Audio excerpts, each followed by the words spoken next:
জিন্দেগির মধ্যে আপনাকে আমাকে ঈমানের উপরে সব সময় সর্বসময়ে আপনাকে আমাকে মেহনত করতে হবে। কখনো যেন কোন কথার মাধ্যমে কোন কাজের মাধ্যমে আমার ঈমান নামক এই মহা দৌলতটা চলে না যায়। এর জন্য বন্ধুগণ আমার আল্লাহ তাআলা আমাকে ঈমান নামক মহা দৌলত আনার সুযোগ দিয়েছেন। এই ঈমানের উপর মেহনত করাটা আমাদের সর্বপ্রথম কাজ হবে। আল্লাহ সুবহানাহু ওয়া তাআলা আপনার আমার পিতা মাতার মাধ্যমে আপনাকে আমাকে পৃথিবীর মধ্যে আল্লাহ সুবহানাহু ওয়া তাআলা আপনাকে আমাকে পাঠিয়েছেন। ওই পিতা মাতা যতদিন বেঁচে আছে পিতা মাতার ঈমানের পাহারাদারিও আপনাকে আমাকে করতে হবে। পিতা মাতা মৃত্যুর পরে আমরা সন্তানেরা পিতা মাতার জন্য কোরআন খতমের ব্যবস্থা করি। আমরা সন্তানরা যারা আছি বাবা মার মৃত্যুর পরে অনেক বড় খাওয়ানোর ব্যবস্থা করি। মানুষ খানা খেয়ে আমাদের জন্য দোয়া, আমার বাবার জন্য দোয়া করবে। যতটুকু বিষয়ে আমার বাবা আমার মা মৃত্যুবরণ করার পরে আমার বাবা মায়ের জন্য ইসলামের বিষয়ে যতটুকু গুরুত্ব দিব তার চাইতে বেশি গুরুত্ব দেওয়ার বিষয় হলো আমার বাবা মা দুনিয়ায় বেঁচে থাকতে আমার বাবার ঈমান আর ইসলামের দিকে আপনার আমার মৃত্যুর পরে যতটুকু গুরুত্ব দিব তার চাইতে বেশি গুরুত্ব দিতে হবে।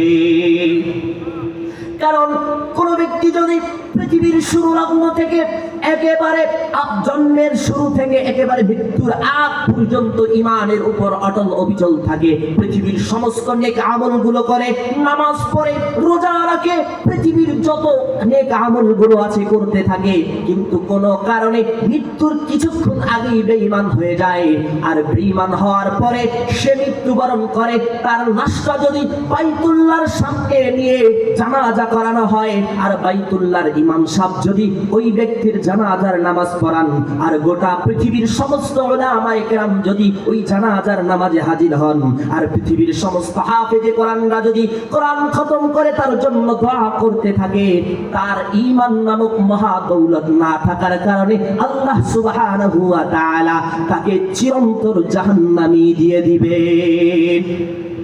এর জন্য বন্ধুগণ আমার, যদি কোনো ব্যক্তি চলার পথে রাজনীতি করতে গিয়ে বলে সে হয়তো দুনিয়ার পার্থিব রাজনীতি করতে পারে, কিন্তু রাজনীতি করতে গিয়ে যদি বলে যে আমি শরিয়া আইনে বিশ্বাসী না, সাথে সাথে ঈমান চলে যাবে। কারণ শরিয়াতের আইনের ব্যাপারে আল্লাহ তাআলা কোরআনে কারীমে ঘোষণা করেছেন বিভিন্ন জায়গায়। শরিয়তের এই আইনগুলো রব্বে কারীম কোরআনে কারীমের মধ্যে বিভিন্ন স্থানে বলেছেন।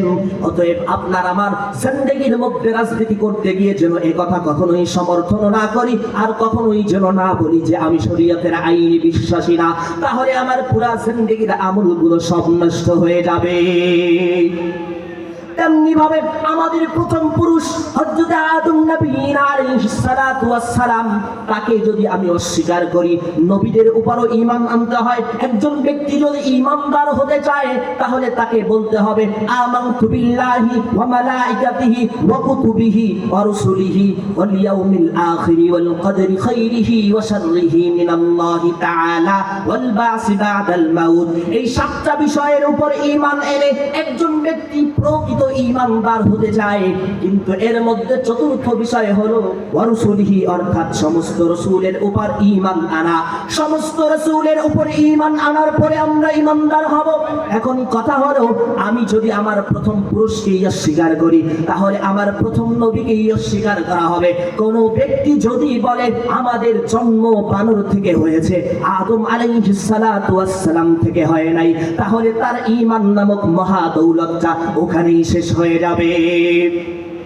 কিয়ামতের কঠিন ময়দান যেদিন কায়েম হয়ে যাবে, ফেরাউনের স্ত্রী আসিয়া জান্নাতি একজন মহিলা, অনেক কষ্ট সহ্য করে জান্নাতি হয়েছে।